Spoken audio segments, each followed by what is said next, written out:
dom para a gente, um presente. Cada um que tem um dom e exercita em forma de ministério, né, ou exercita, exercendo assim um ministério, essa pessoa, ela própria é um dom para aqueles que são alcançados pelo seu exercício do dom. São todos apóstolos? Não, não são. Ou você tem o dom, vamos colocar assim, se é que isso é um dom, vamos discutir isso, do apostolado, ou não tem. E por mais que você ore, você não vai receber, porque se você não é, não é. São todos profetas? Também não. Deus deu uns para profetas.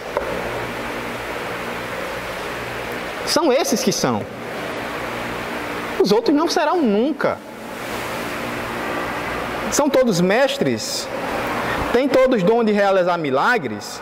Tem todos dons de curar? Falam todos línguas? Complicado, né? A resposta é não. É um dom. E como é um dom, não falam todos línguas. Mas forçam as pessoas, a todo mundo, dizer que todo mundo tem que falar. Todos interpretam? Também não. Entretanto, busquem com dedicação os melhores dons.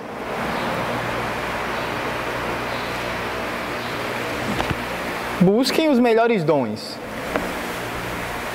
Deus deu uns para.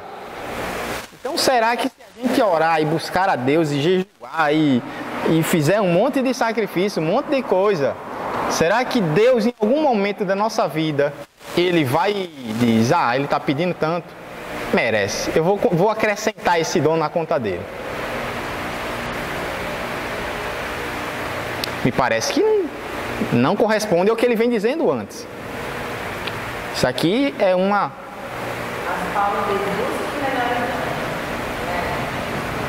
Porque o sentido é o seguinte, não é que você vai querer, porque imagine só, se a gente reconhecer o dom X como o melhor, todo mundo, portanto, vai ter que, pela palavra de Paulo, que a gente está lendo desse jeito, todo mundo vai buscar ele. Diga um dom aí que seja um dom, talvez, que você considere mais relevante. Revelação. Muita gente pode propor. Pronto. Revelar coisas ocultas. Alguém a quem Deus revele coisas ocultas.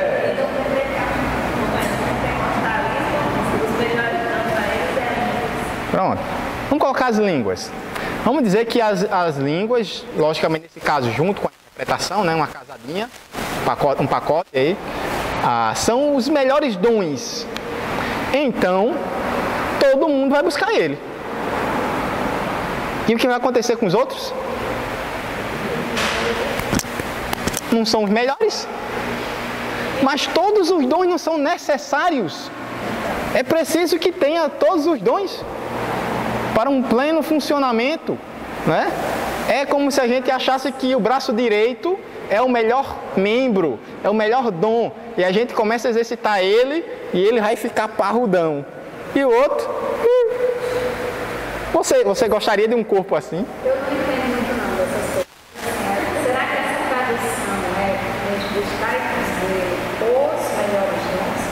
Ou assim, diante do que a gente vem estudando esses dias e que você tem chamado a atenção, vocês me mostraram no comentário da Bíblia do seu chefe.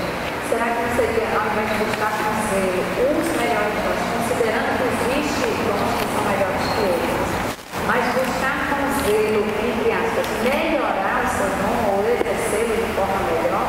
Será que não seria mais ou menos nessa perspectiva, ao invés de ser uma perspectiva de que existe um dom melhor que o outro e por isso tem que buscar ele? Seria mais no sentido de sempre o seu dom seja melhor do que você. É por aí. Uma ideia também lá naquela parábola dos talentos, né? De você multiplicar, de você multiplicar. No rodapé da NVI. Sabe que era assim, eu, né? Diante de muitas coisas que eu tinha lido, não sei o que, e algumas outras, eu pensava que era assim, olha, o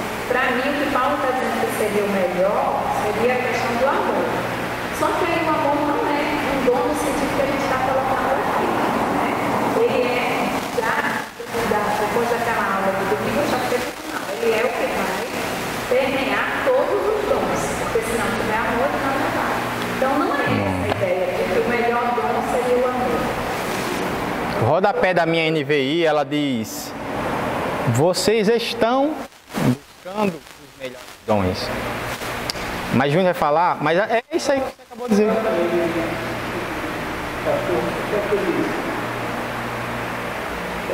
Ele procurar entender, né? O que é que fala? Indica dedicação ardente e cuidadosa, não para conseguir, mas para usar e receber os benefícios. Os dons são dados em potencial e devem ser desenvolvidos.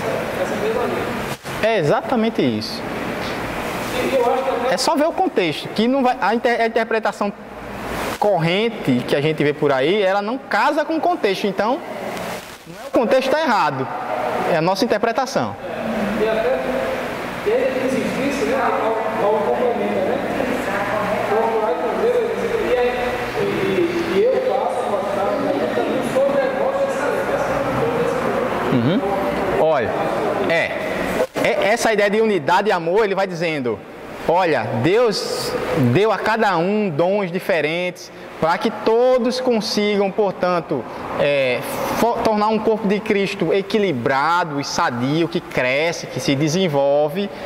E Deus então deu uns com esses dons, deu outros com aqueles, deu mais aqueles lá, para que todo mundo fomente essa unidade, esse crescimento. E vocês, olha, procurem não ganhar outro dom diferente do seu, porque você estaria desprezando o dom que Deus lhe deu. Mas procure exercer fielmente esse dom, e se você fizer isso, eu vou lhe mostrar uma coisa excelente que vai acontecer. Como a gente vai se amar tão mais profundamente à medida que a gente exercer o serviço. É essa a ideia que ele vai seguindo. Então a gente não pode cortar as partes, né? Ele vai dizendo, ele vai narrando uma coisa só. E ele está mostrando isso, não que ele queira falar de dom, ele quer falar de unidade, que é o problema, ou é o objetivo que ele tem para falar no livro todo. Uma igreja que está rachada, está dividida, com grupos brigando entre si, cada um se achando melhor que outro, e ele vai dando então, primeiro ele repreende, e depois no resto da carta ele vai dando a solução do problema. Quer solucionar o problema de rachar?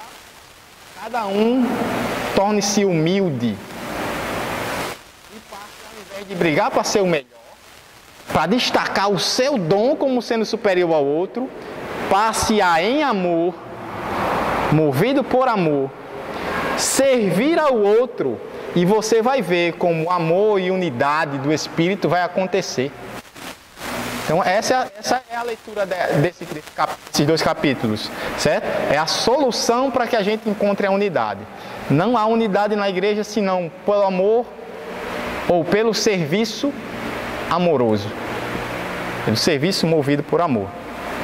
Então vocês chegaram no ponto exato. Mas quem quiser discordar, está aberta a oportunidade. Vocês sabem que a gente aqui estamos na democracia. Procure o bem que a igreja necessita. Os cargos são circunstanciais, mas os dons não. Aquilo que eu disse mais antes. Você não pode trocar o seu dom, você não pode ganhar um dom novo, nem perder o seu dom. Você pode até enterrar. Mas de um pastor é exigido algumas características. Se você for para Timóteo e Tito, mais claramente nas epístolas chamadas pastorais, você vai ver as características que um pastor precisa obrigatoriamente ter. Uma das coisas que é exigida, eu estou dizendo pastor, você vai ler lá presbítero ou bispo, nós dissemos aqui a mesma coisa, certo? Então, o que um presbítero precisa ter? Então você vai procurar as questões de caráter, de procedimento, e vai tentar encontrar nele se ele tem os dons necessários a isso. Mas pode ter muitas pessoas que tenham os dons necessários ao pastorado e ao presbitério, mas você não vai ter na igreja, uma igreja como a nossa, 15 presbíteros. Seria até sem sentido, certo? Mas, portanto, para receber o cargo, É preciso reconhecer nessa pessoa os dons. Mas é possível, muito possível, que outras pessoas também tenham os mesmos dons, mas nem por isso terá o cargo. Eu não sei, na verdade, eu nem sei como é que funciona aqui muito bem. Se tem limitação de número de presbíteros, enfim. Mas vamos dizer que na nossa igreja é limitado a ter 3 presbíteros, no caso aqui por mandato, né? E aqui não tem consagração vitalícia, é por mandato. Então, se tem que ter 3, podemos ter 10 pessoas que seriam aptas a ser presbítero. Mas nós escolheremos 3. E os outros 7 poderão exercer também na igreja muitas coisas de presbítero. Ele só não terá o cargo oficial. E o seu coração deverá estar satisfeito com isso. Porque o importante não é o título, mas o serviço, né? Tendo o título ou não. E aí nós temos os efeitos poderosíssimos quando a gente então entende esse funcionamento todo dos dons, os propósitos e tudo mais. Vai produzir alguns efeitos. Primeiro, a gente vai parar de ficar se comparando com o outro.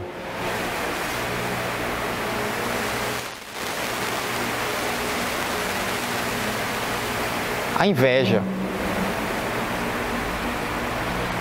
Poxa, fulano tem um dom que eu gostaria de ter e não tenho. A gente fica, sabe? Como eu queria... Vamos colocar aqui... eu não vou colocar cantar, porque cantar não é dom. Aí é talento. Não é dom espiritual.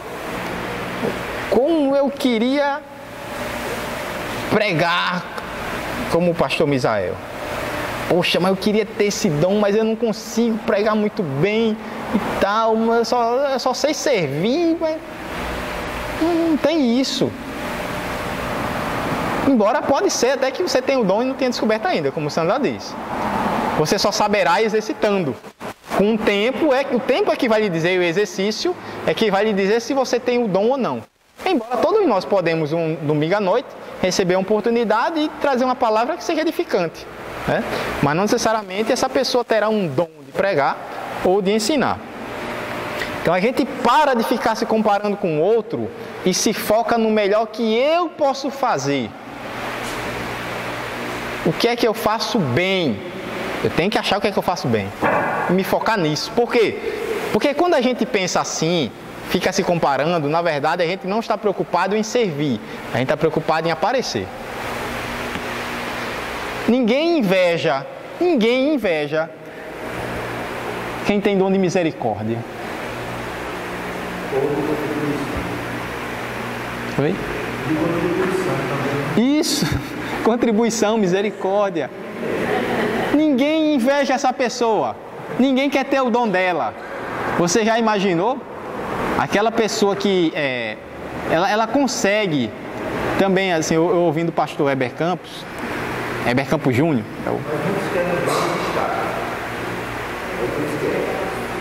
Isso. Ele estava citando uma certa irmã que cuidava de uma pessoa cuja doença ela tornava a pessoa totalmente podre, o cheiro, as feridas, mas aquela pessoa ia onde ninguém conseguia nem suportar o odor. Essa pessoa ia, limpava, se dedicava, amava, é um dom de misericórdia. Ninguém quer esse dom. Primeiro porque você vai sofrer. Certamente ela fazia, mas não é porque ela tinha um dom que ela não sentia o cheiro. Sentia do mesmo jeito. Mas o seu amor levava ela a esse sacrifício. Mas ninguém quer esse dom. Primeiro pelo que exige do indivíduo e segundo porque ninguém vê. A gente quer o dom de quem aparece no microfone. Esse dom a gente quer.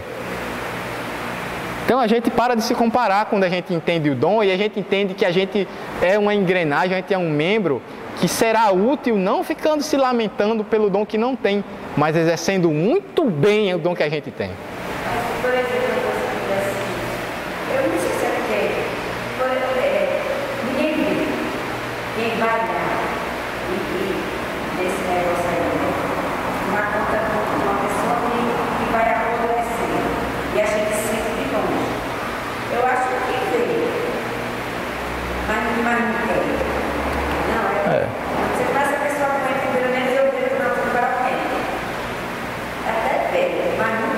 não tem status, não tem glamour. Entendeu? É isso aí, eu estou dizendo, não aparece. É claro que a gente pode até exaltar essa pessoa, exaltar num bom sentido, né? Até porque você reconhecendo o dom do outro, anima ele a ir mais além.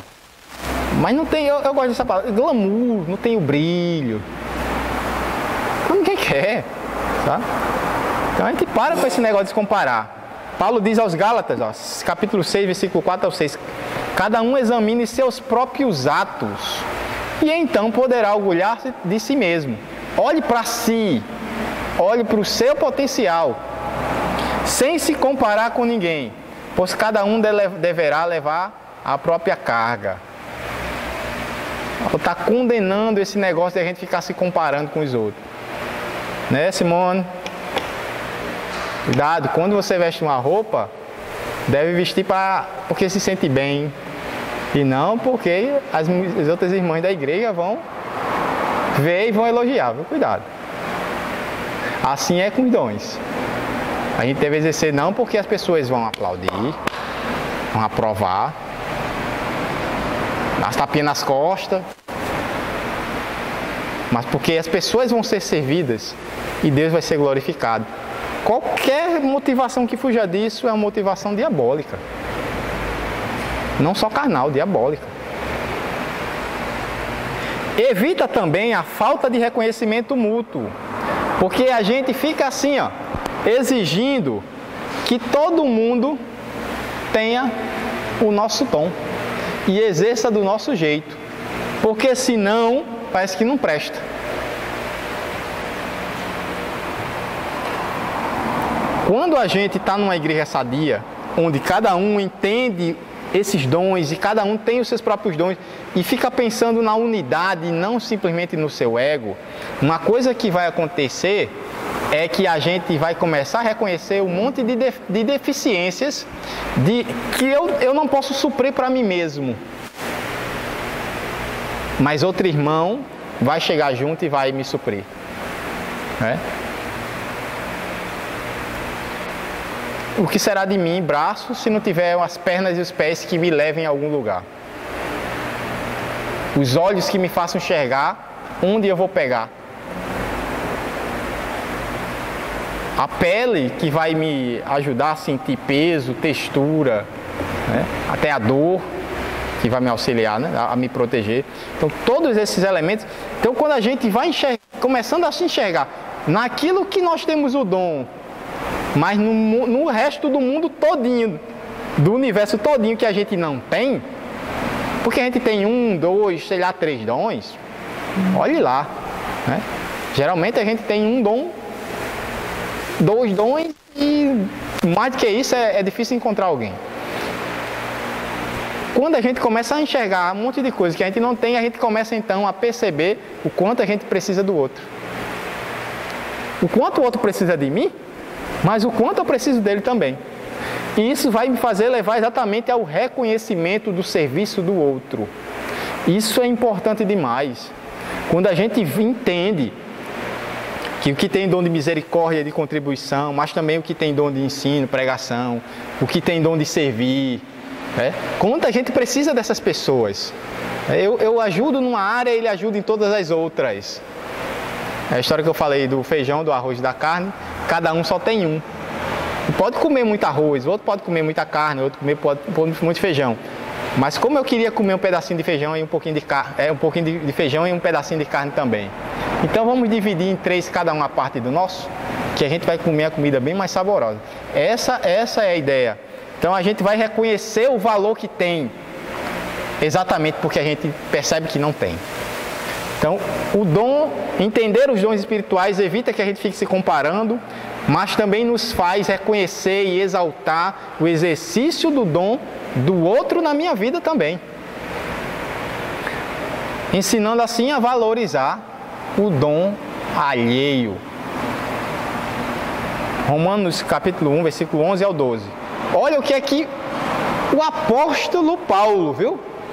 Paulo disse assim para os irmãos em Roma: anseio vê-los a fim de compartilhar com vocês algum dom espiritual. Veja só, Paulo está escrevendo para a Igreja Batista Filadélfia. E ele diz assim, é Paulo, eu estou indo, estou desejoso de ir até vocês. Nesse dia eu estou chegando aí. Zildemar, né, com a leitura do momento missionário, lendo aquela carta de Paulo aqui para a gente. E ele diz, já fica feliz, né? E ele diz mais, eu estou indo aí compartilhar algum dom com vocês. Opa, maravilha! Meu amigo, a gente vai... Quando Paulo passar aqui, se ele passar 15 dias, vai ser 15 dias só vindo ele dando aula e pregando. É bom demais, meu amigo. É Paulo. Ele está dizendo que vem compartilhar os dons com a gente. Os dons dele com a gente. Ele vem para nos servir com esse dom maravilhoso que ele tem de expor o Evangelho. Não é isso que Paulo está dizendo. Porque Zildemar ainda não terminou de ler a carta. Isto é, para que eu e vocês sejamos mutuamente encorajados pela fé. O que Paulo disse foi compartilhar mesmo. Não foi ele trazer os dons dele para nos edificar.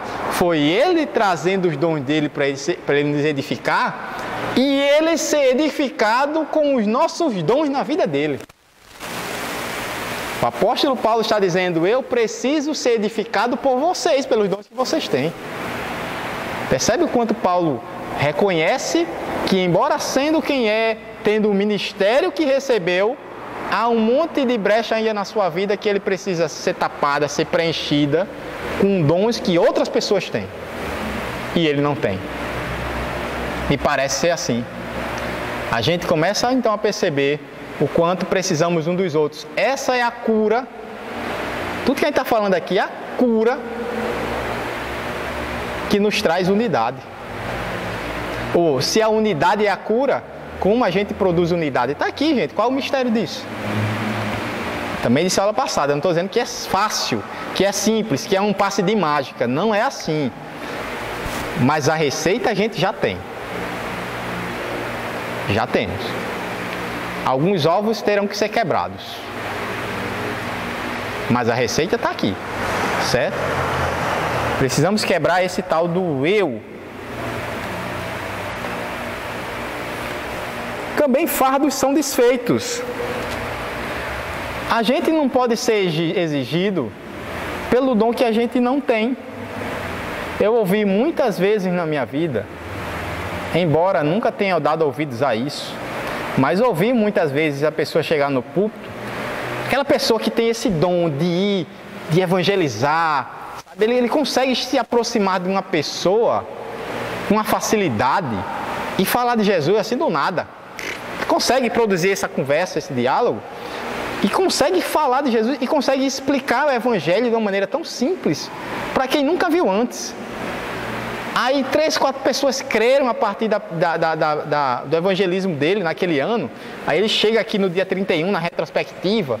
A gente começa a dar oportunidade a algumas pessoas e chama o irmão Zezinho. Irmão Zezinho então começa a descascar para cima da igreja. Eu já vi isso muitas vezes, muitas. A última que eu vi deve fazer uns 2 anos. Mas eu vi muitas vezes na minha vida. Que a pessoa dizia isso aí e começava a cobrar, irmãos, ganhei 4 almas para Jesus. E Jesus morreu por muitas pessoas, mas não por aquelas. Ele teve que ganhar. Quantas almas você ganhou para Jesus esse ano? E as pessoas, o peso nas costas, o fardo, a culpa.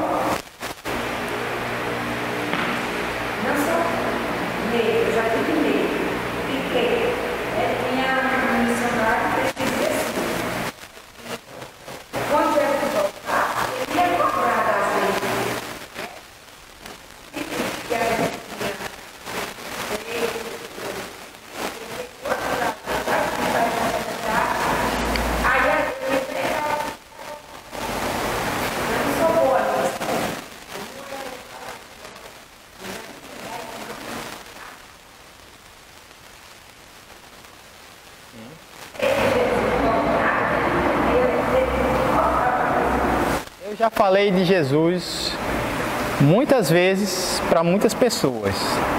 Mas se eu for fazer uma média assim, eu vou estar numa situação complicada.